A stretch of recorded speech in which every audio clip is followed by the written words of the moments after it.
ایک بار کی بات ہے، ایک چھوٹا سا بلبل بہت اچھی خوشبو لینے والے گلاب کی تلاش میں نکلا۔ وہ ایک ایسے گلاب کی تلاش میں تھا جس کی خوشبو ہر کسی کو پسند آئے۔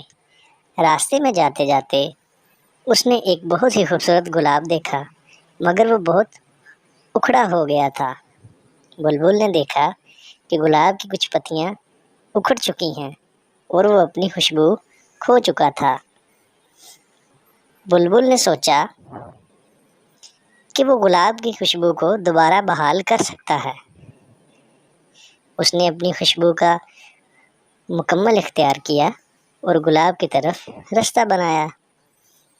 بلبل نے خوشبو بھرے ہوئے پھول کے پاس جا کر کہا، السلام علیکم گلاب صاحب، میں نے دیکھا کہ آپ کی کچھ پتیاں کھو چکی ہیں، میں اس لیے آپ کی مدد کرنے آیا ہوں۔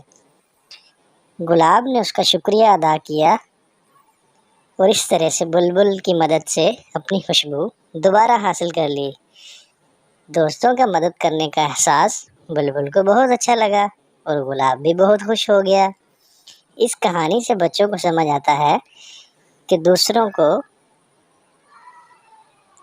کو ہیلپ کرنا یا دوسروں کی مدد کرنا بہت اچھا ہوتا ہے، اور یہ